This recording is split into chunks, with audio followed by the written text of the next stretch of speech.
Pemilu ini sebuah momentum untuk kita menentukan siapa pemimpin.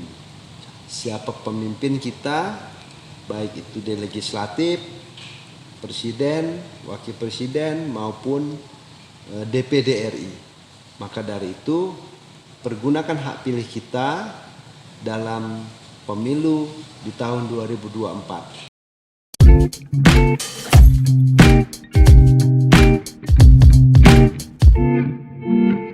Assalamualaikum warahmatullahi wabarakatuh. Salam sejahtera untuk kita semua. Shalom, Om Swastiastu, Namo Buddhaya, salam kebajikan. Tapi pun. Iya pun. Halo teman-teman pemilih, apa kabarnya? Semoga teman-teman pemilih selalu dalam lindungan Allah Subhanahu wa Ta'ala. Senang sekali bisa berjumpa lagi dengan teman-teman pemilih di program Ngopi Virtual KP Waikanan edisi kelima. Dan saat ini bersama saya telah hadir narasumber yang sangat spesial dari KPU Provinsi Lampung, Bapak Muhammad Aliansyah. Selamat datang Bapak. Terima kasih. Gimana Pak kabarnya Pak? Alhamdulillah baik. Terima kasih sudah hadir bersama teman pemilih ya Bapak. Sama-sama. Mungkin Bapak berkenan untuk memperkenalkan diri Bapak di KPU Provinsi Lampung, mengampu divisi apa gitu Bapak. Silakan Bapak. Terima kasih Eka. Iya Bapak. Karena kita ngopi virtual, maka podcastnya harus dimulai dengan ngopi. Harusnya saya mempersilakan ya Bapak. Ya, tapi nggak apa-apa.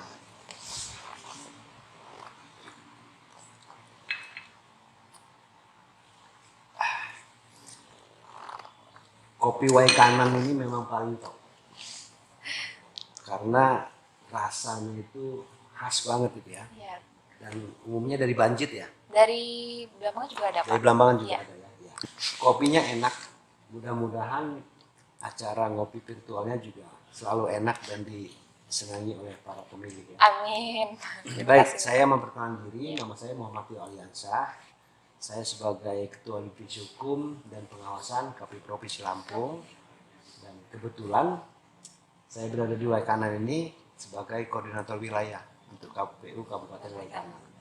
Jadi selain kita melakukan pembekalan, bintang dan sebagainya, Korwil itu melakukan monitoring supervisi terhadap tahapan persiapan dalam menyambut pemilu 2024 di Kabupaten Waikanan khususnya. Iya. Kalau boleh tahu Korwil mana aja Pak?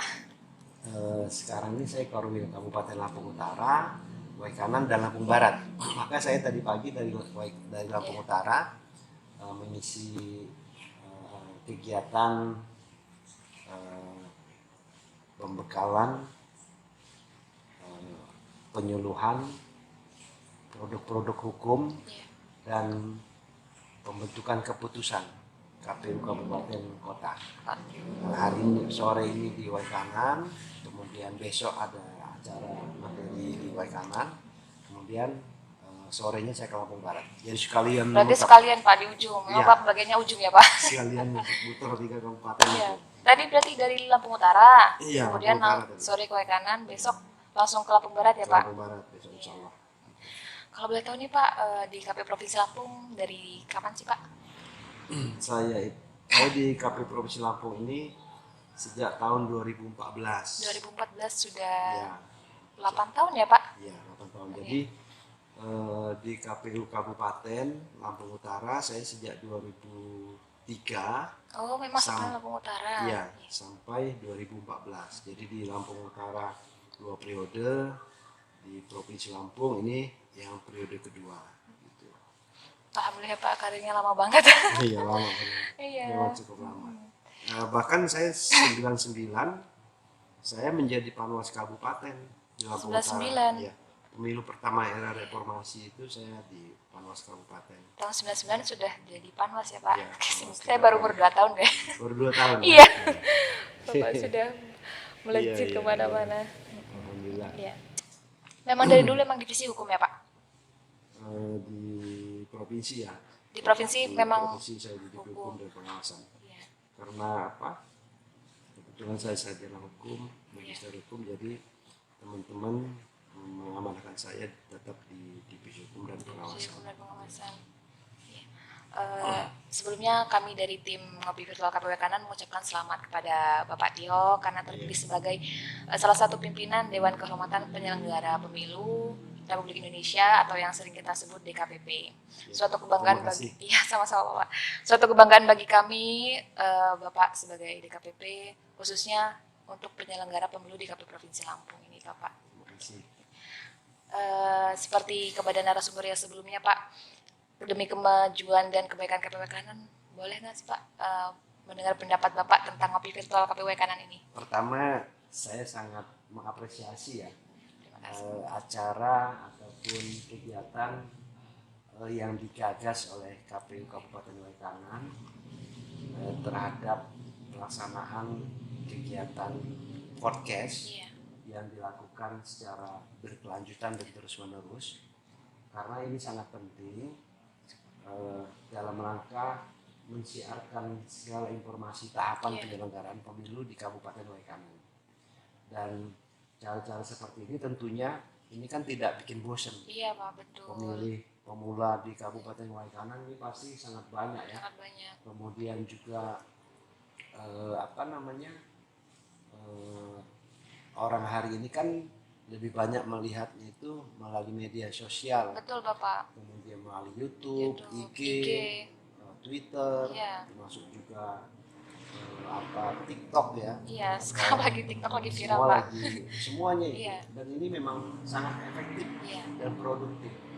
Saya berdoa mudah-mudahan ini bisa meningkatkan pengetahuan masyarakat tentang kepemiluan maupun tentang pilkada dan membuat masyarakat menjadi tertarik, khususnya generasi muda, untuk hadir ke TPS pada saat pemungutan suara nanti di tanggal 14 Februari tahun 2024.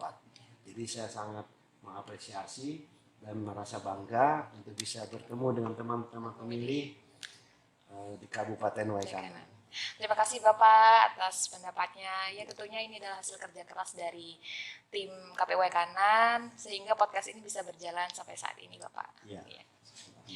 Kalau boleh tahu Pak, agenda apa sih Pak yang sedang dilaksanakan di KPU Waikanan ini Pak? Saya di Waikanan ini diundang oleh teman-teman ya untuk mengisi pembekalan peningkatan kapasitas SDM yang ada di KPU Kabupaten Waikanan dalam rangka menyongsong tahapan penyelenggaraan pemilu dan pemilihan tahun 2024. Jadi semacam konsolidasi internal, sehingga besok saya akan menyampaikan beberapa materi-materi yang menurut saya penting untuk dipahami dan dimengerti serta dilaksanakan oleh jajaran ketua dan anggota serta sekretariat di KPU Kabupaten Waikanan. Ya memang ini agenda dari internal KPU Waikanan ya Pak ya?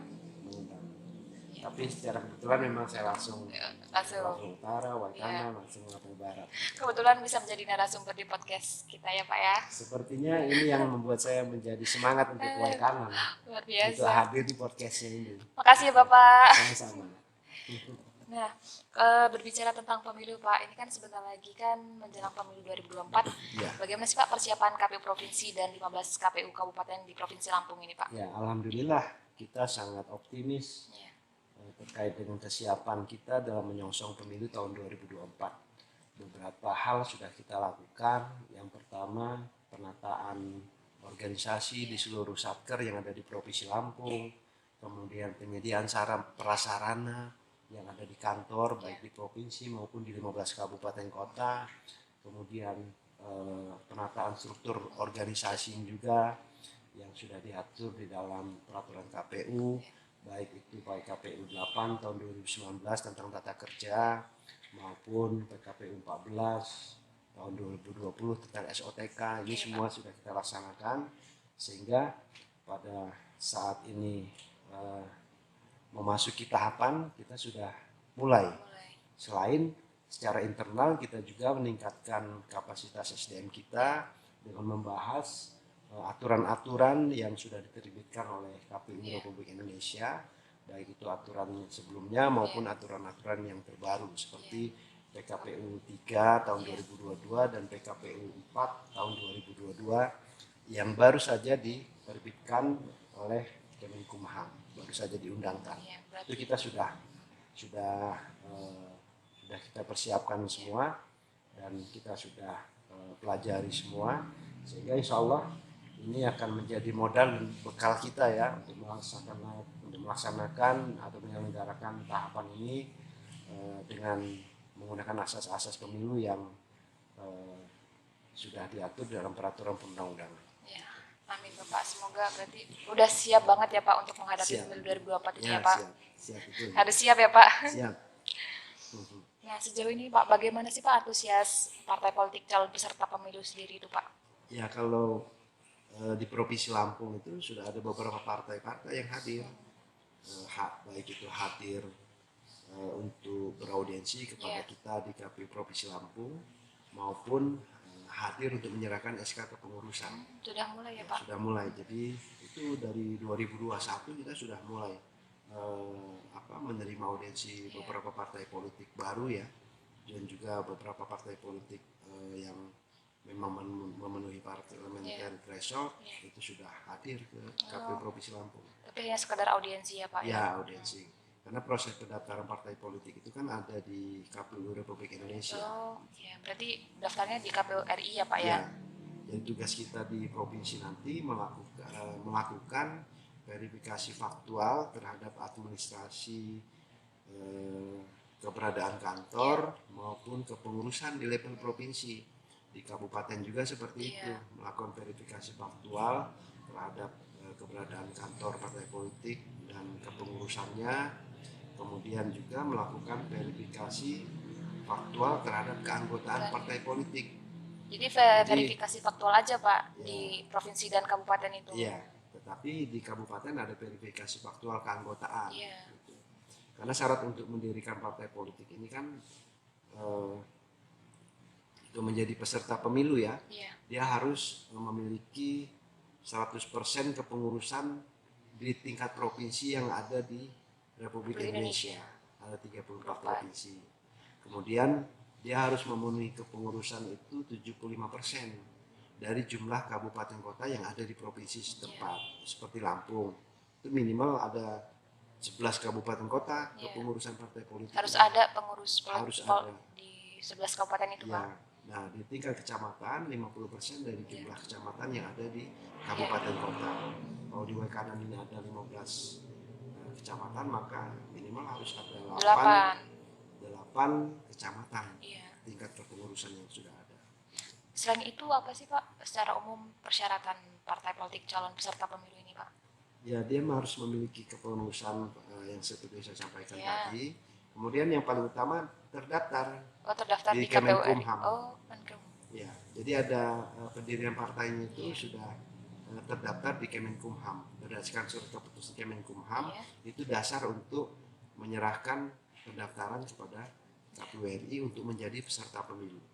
Jadi meskipun partai politik sudah terbentuk, tapi kalau dia tidak mendaftarkan sebagai calon peserta pemilu di KPU RI, maka tidak bisa menjadi peserta pemilu. Karena itu untuk menjadi peserta pemilu harus memenuhi beberapa persyaratan-persyaratan tadi yang saya sampaikan, dan kemudian harus memiliki keanggotaan partai politik 1/1000 dari jumlah penduduk yang ada di kabupaten setempat, atau 1000 keanggotaan yang ada di kabupaten setempat.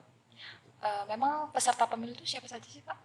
Peserta pemilu ini kan kalau di pemilu tahun 2024 nanti ada partai politik yang akan mengisi komposisi calon legislatif di daerah pemilihan tertentu untuk DPR RI, untuk DPRD provinsi dan DPRD kabupaten. Kemudian yang kedua ada calon presiden dan wakil presiden. Kemudian yang ketiga ada calon DPD. Jadi peserta pemilu itu ada partai politik dan ada calon perseorangan. Calon perseorangannya capres dan cawapres. Kemudian calon perseorangan untuk DPD. Mengisi keanggotaan DPD pada setiap provinsi itu 4 jumlahnya. Jumlahnya 4 kursi untuk anggota DPD RI. Berarti ada 5 komponen ya Pak yang dipilih nanti saat 2024 ya? Betul. Nah, kemudian nanti di tahun 2024 di tahun yang sama Iya. dan bulan yang berbeda, itu akan dilaksanakan juga pelaksanaan pemilihan kepala daerah serentak, gubernur, bupati dan wakil bupati, wali kota dan wakil kota. Jadi Dalam serentak tahun yang sama di Pak ya. tahun yang sama. Betul. Iya. Jadi memang tantangan untuk pemilu 2024 ini sangat berat. Kita bayangkan itu sangat berat. Sehingga kita harus betul-betul mempersiapkan penataan organisasi, penguatan kelembagaan seperti yang dilakukan oleh teman-teman KPU Kabupaten Waikanan pada hari ini ya, sampai dengan besok. Kemudian peningkatan kapasitas SDM yang ada di jajaran KPU Kabupaten maupun Provinsi Lampung. Kemudian juga kesiapan infrastruktur organisasi seperti keberadaan kantor, fasilitas kantor, sarana prasarana. Nah ini podcast ini juga sangat membantu sangat membantu saja, Pak. dalam rangka untuk mensosialisasikan semua tahapan penyelenggaraan. Iya, betul Pak. Nanti ke depan kan teman-teman mereka bisa mengundang partai politik yang sudah ditetapkan secara bergilir. Tapi nggak boleh nanti kalau mengundang partai politik A, partai politik B nggak diundang. Iya, Pak. Kalau mengundang partai politik A, semuanya maka harus partai diundang. politik sampai Z itu semua diundang. Gitu. Jadi biar berlaku setara dalam melayani peserta pemilu di Kabupaten Waikanan. Kemudian nanti juga bisa mengundang pemilih nih. Pemilih pemula, kemudian pemilih akademisi juga bisa kita undang, tokoh agama, tokoh masyarakat, tokoh adat bisa diundang.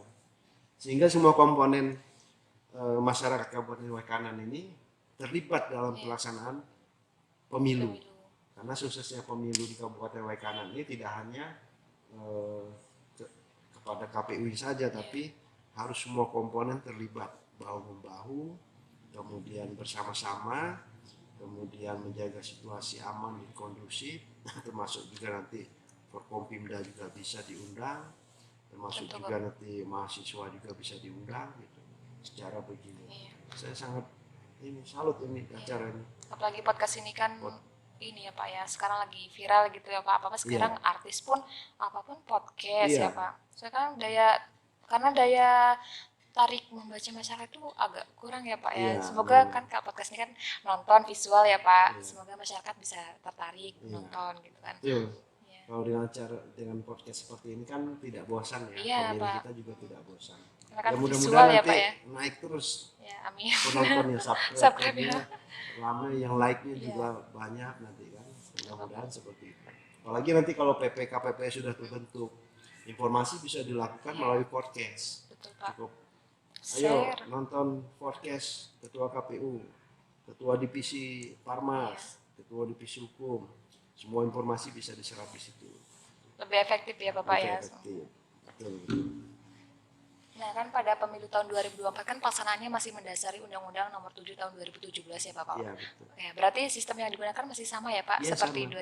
2019 Pak. Sama. Jadi sistem pemilunya masih menggunakan sistem proporsional terbuka, di mana partai itu mengajukan daftar caleg kepada KPU, kemudian dengan daerah pemilihan yang sama juga, kemudian jumlah calegnya juga sama, kemudian harus mematuhi aturan-aturan seperti keterwakilan 30% pada setiap penyusunan angka daftar calegnya gitu. Sama persis ya Bapak ya. Hanya waktu dan tanggal yang berbeda. Iya. Sekarang tahun 2019, sekarang 2024 ya Pak ya. Nah Pak, dalam menghadapi pemilu 2024 kan tentunya KPU berupaya berjalan sesuai dengan aturan dan perundang-undangan yang berlaku ya Bapak ya. Tentunya ada potensi menimbulkan sengketa. Nah, tahapan apa aja sih Pak yang berpotensi menimbulkan sengketa itu Pak? Ya, tahapan yang menimbulkan sengketa itu hampir semua tahapan.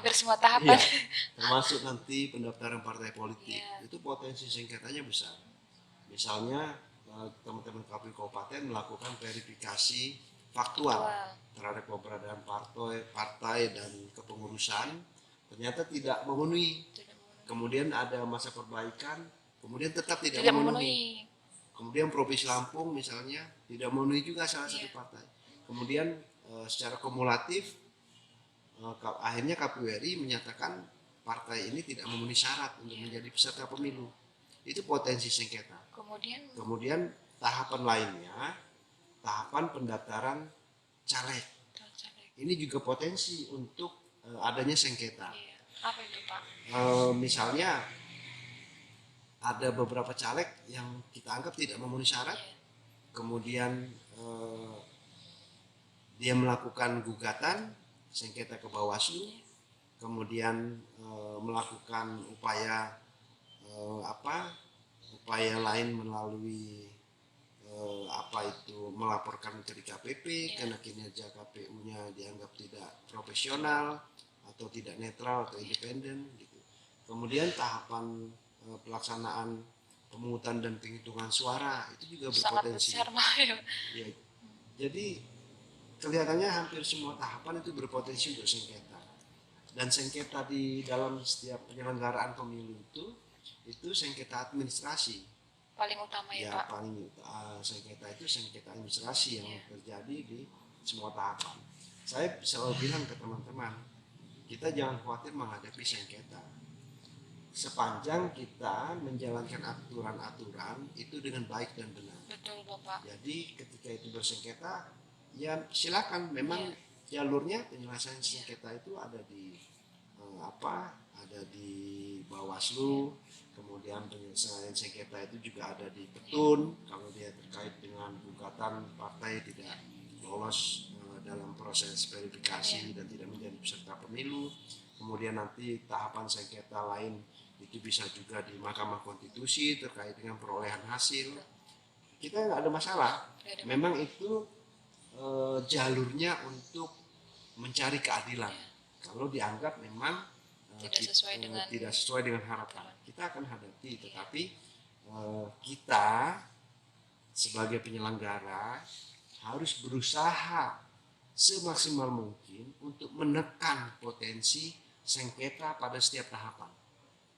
Jangan karena mentang-mentang ada jalur penyelesaian sengketa melalui Bawaslu, melalui Petun, melalui MK, udah nggak apa-apa, nanti tetap kita santai gitu, nggak bisa ya Pak ya? Kita menekan itu, menekan potensi itu untuk supaya tidak terjadi sengketa. Tapi kalau memang sudah tidak bisa dihindari ya apa boleh buat, memang kita harus hadapi. Dan yang penting dalam menjalankan tugas, kewenangan dan kewajiban KPU Kabupaten Kota itu harus sesuai dengan peraturan perundang-undangan. Baik itu PKPU, Juknis maupun aturan-aturan lain yang menjadi pedoman kita dalam melaksanakan tupoksi dalam setiap tahapan. Terus dipersiapkan matang-matang ya Bapak ya? Makanya saya selalu berpesan dengan teman-teman untuk selalu terus berkoordinasi kepada Bawaslu, kemudian kepada peserta pemilu, kemudian mensosialisasikan semua tahapan, termasuk nanti proses verifikasi partai politik ini dilakukan oleh teman-teman. Ini harus mengundang partai politik yang ada di Waikanan untuk mensosialisasikan bagaimana proses verifikasi faktual yang akan dilakukan, kapan pelaksanaannya, siapa saja yang akan dilakukan sebagai orang yang akan dilakukan verifikasinya, keanggotaan partai politiknya siapa saja gitu. Nah, ini harus disosialisasikan dengan baik. Munculnya potensi sengketa itu biasanya karena kurangnya informasi terhadap peserta pemilu dengan beberapa tahapan-tahapan yang sudah dilakukan ataupun yang akan dilakukan. Maka kita juga berpesan kepada seluruh partai politik pada saat proses verifikasi nanti kita minta mereka mengirim LO yang betul-betul bertanggung jawab terhadap tugasnya.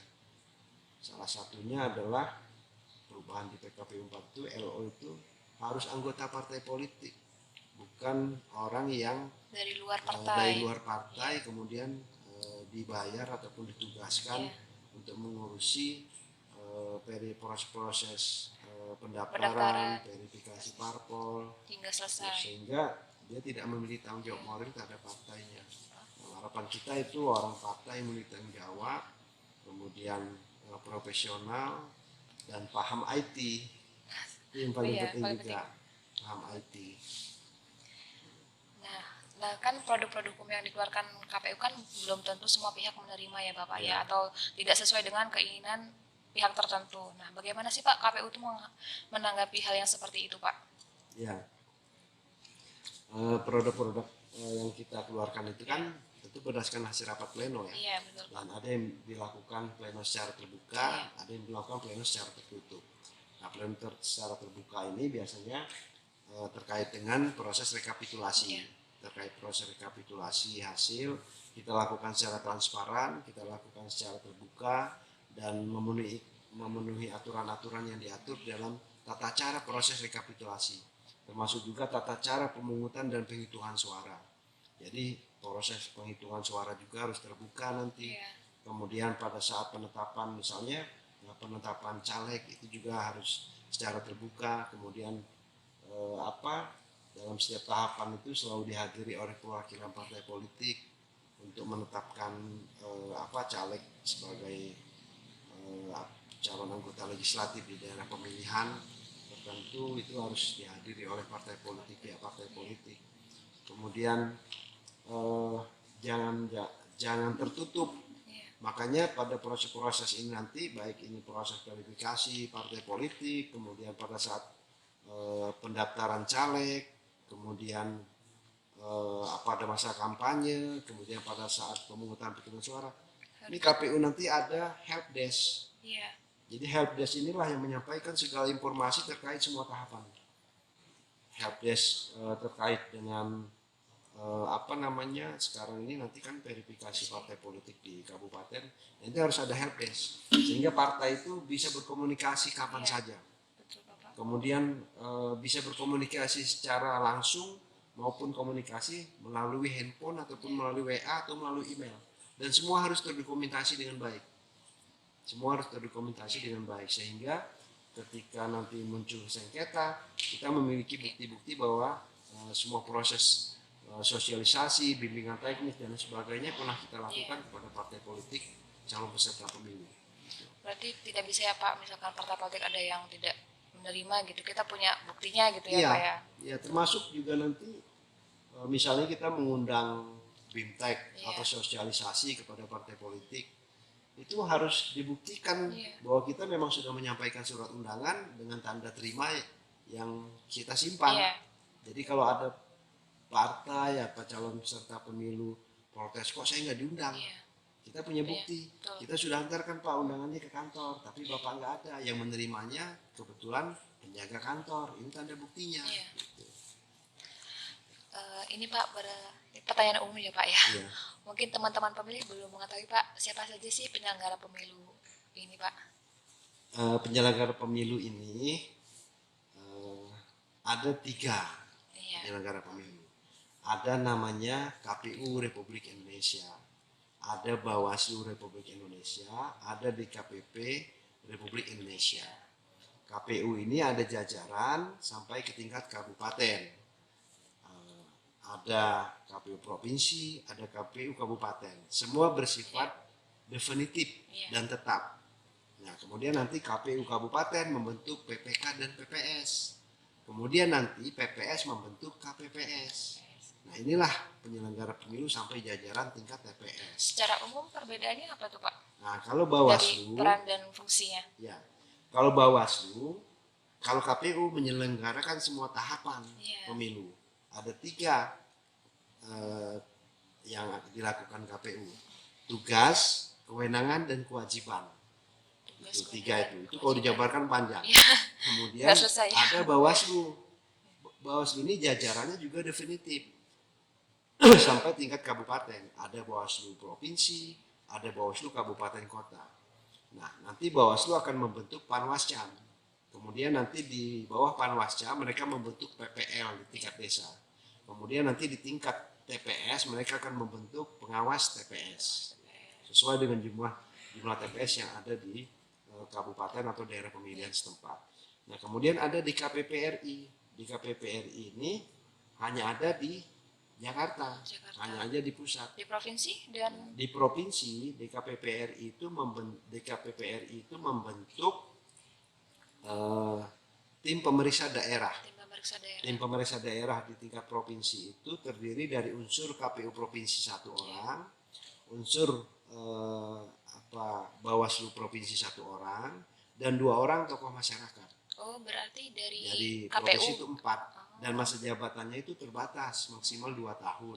Itu diatur dalam peraturan DKPP. Masa jabatannya hanya 2 tahun.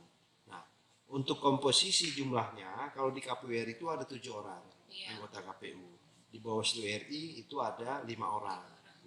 Kemudian kalau di DKPP RI itu jumlahnya 7 orang. 5 orang itu terdiri dari 3 di usulan DPR, 2 usulan Presiden, dan 2 orangnya lagi itu ex officio dari KPU dan Bawaslu RI untuk menjadi anggota DKPP ex officio ya, yang ditugaskan oleh KPU maupun Bawaslu untuk keberadaannya di DKPP RI. Nah, yang 3 inilah penyelenggara pemilu yang akan melaksanakan semua tahapan penyelenggaraan di kepemiluan maupun pilkada sesuai dengan tupoksi dan kewenangannya masing-masing. Terima kasih Pak. Nah, kalau untuk sinergitas antara KPU Provinsi Lampung dan Bawaslu gimana Bapak? Ya, kalau kita di KPU Provinsi Lampung kita berkoordinasi terus dengan Bawaslu Provinsi seperti dalam kegiatan-kegiatan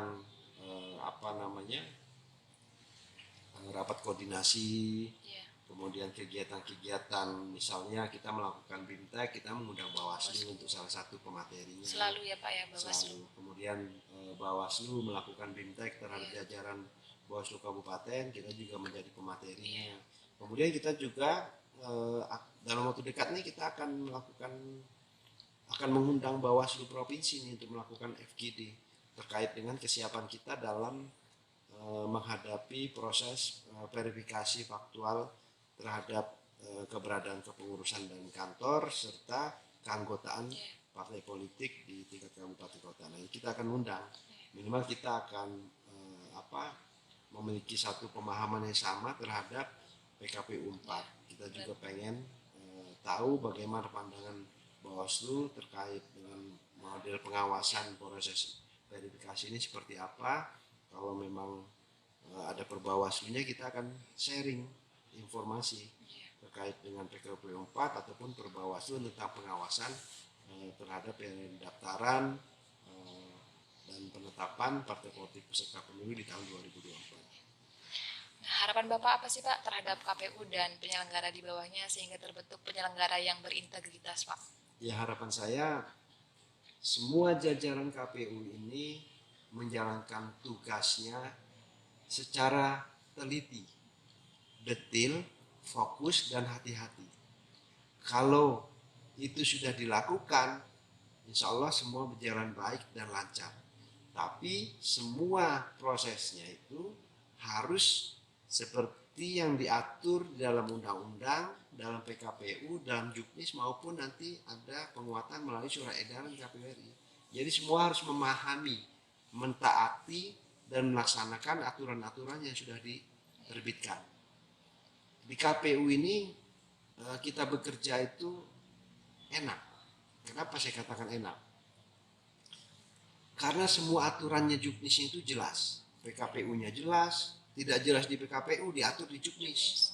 Untuk pelaksanaannya seperti apa, tata cara proses verifikasi itu seperti apa, itu sudah ada semua. Yang ditanyakan itu apa, itu sudah ada semua.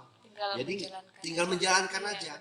Nah, ini harapan saya semua jajaran penyelenggara KPU di Provinsi Lampung ini sampai dengan tingkat kabupaten kota ini harus memahami aturan itu secara utuh.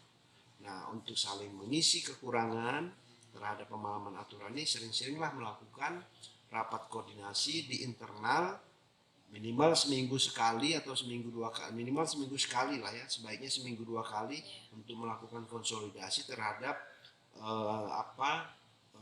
penyamaan persepsi tentang aturan-aturan yang dikeluarkan oleh KPU Republik Indonesia melalui PKPU maupun Juklak-Juknisnya nanti. Harus sering-sering rapat koordinasi ya Pak Ya, harus rajin baca. Rajin, Harus rajin iya, baca. rajin baca terutama. Kalau nggak paham nanti kan bisa dikoordinasikan ya Iya. Pak. Nah, jadi nanti kan dikoordinasikan melalui divisi, Iya. kemudian dikoordinasikan melalui kasubagnya gitu kan, nanti bisa dikoordinasikan melalui ketua maupun anggota KPU Kabupaten Kota di setiap kabupaten. Pak, ada nggak sih Pak yang contoh hal sepele yang bisa berdampak kepada pelanggaran Pak? Bisa Apa itu Pak? menyangkut dengan pelanggaran etik. Pelanggaran etik. Ya, contohnya kita punya saudara, Iya. kebetulan dia menjadi calon anggota legislatif. Iya. Tanpa sadar, yang bersangkutan itu main ke rumah. Iya. Tanpa sadar, dia menyerahkan kaos misalnya. Kemudian kita pakai untuk tidur. Tidur Itu nggak boleh untuk tidur. Untuk tidur pun tidak boleh. Gambar partai, gambar caleg, nomor urut pasangan calon presiden maupun calon DPD, penyelenggara nggak boleh. Itu nggak sadar kita, padahal di dalam rumah aja itu nggak boleh. Karena itu menunjukkan keberpihakan kita kepada salah satu peserta pemilu. Itu hal yang sepele. Atau secara tidak sengaja misalnya karena muknya peserta pemilu ini bagus, muknya, kita di kantor itu minum pakai muk itu. Karena biasa ngopi kan di Waikanan ini, ngopinya gelas gede pakai muk kan mantap itu. Jadi ngobol asapnya, ngopi pakai muknya peserta pemilu, itu tidak boleh juga itu. Bahaya ya Pak ya. Bahaya. Siapa tahu dia yang dokumentasi Nah, gitu. itu menunjukkan terkesan kita memiliki keberpihakan. Walaupun kita bilang enggak, tapi itu menjadi fakta. Itu terkait dengan etika penyelenggara pemilu. Selain itu Pak, terkait dengan hal yang sepele lainnya, administrasi. Surat menyurat. Nah, surat menyurat ini harus harus detil, jelas. Kemudian pengadministrasiannya ini juga harus teliti. Misalnya ketika mengeluarkan pengumuman itu nomornya harus jelas dan terarsip dengan baik. Misalnya keputusan itu juga harus terarsip dengan baik. Kemudian juga tentang pembentukan keputusan, bagaimana cara membuat keputusan, itu sudah diatur semua. Nah, itu hal yang sepele, tetapi ketika kita bersengketa, hal yang sepele itu ternyata tidak terarsip dengan baik, maka kita tidak bisa menyajikan sebagai alat bukti. Misalnya salah satu sengketanya itu yang dipersoalkan bahwa kami tidak pernah melihat pengumuman yang dilakukan oleh KPU Kabupaten Waikanan terkait dengan batas waktu penyerahan berkas administrasi perbaikan caleg. Kami nggak tahu, Waikanan nggak pernah sosialisasi, sehingga kami nggak tahu kalau waktunya sudah lewat. Gitu. Protes itu menjadi salah satu yang dipersoalkan dalam sengketa. Padahal kita sudah sosialisasi, padahal kita sudah mengumumkan, padahal kita sudah menyampaikan informasi dalam setiap acara-acara, tapi kita nggak punya dokumentasinya.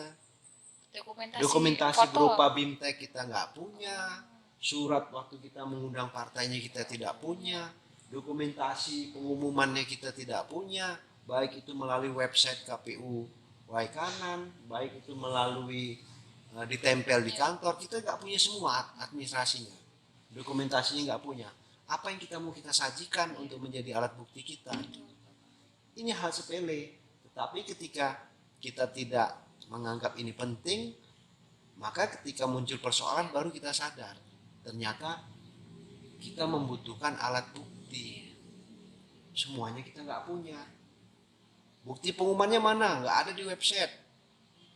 Kapan mengumumkannya? Nah, termasuk ketepatan waktu.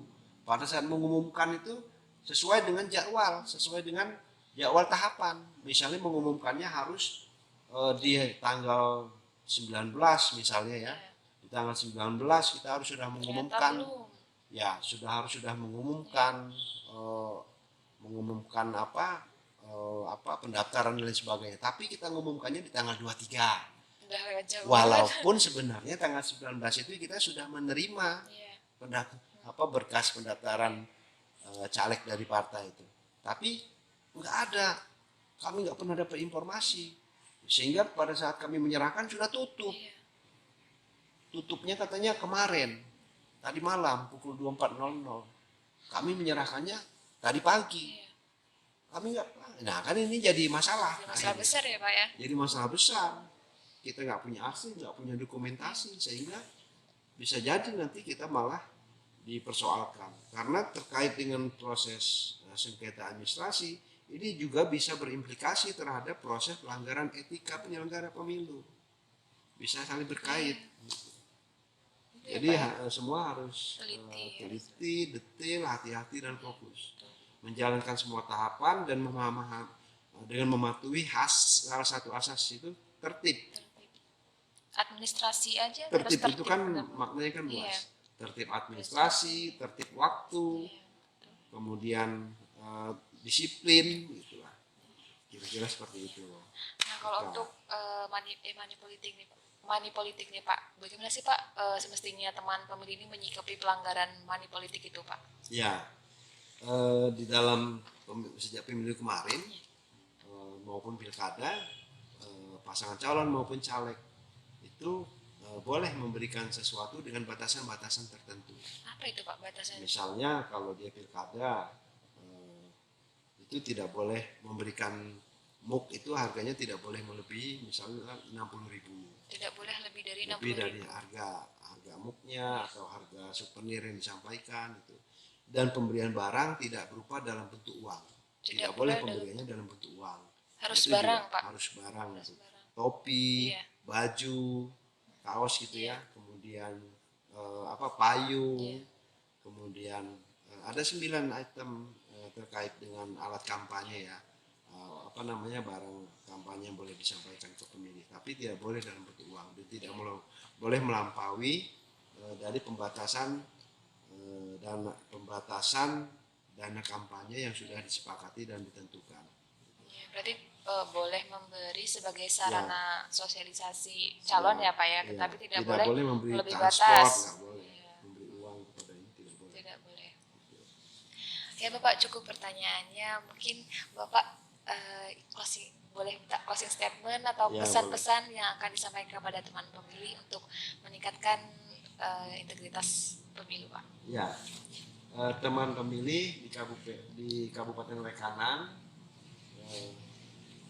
pemilu ini sebuah momentum untuk kita menentukan siapa pemimpin kita, baik itu di legislatif, presiden, wakil presiden maupun DPD RI.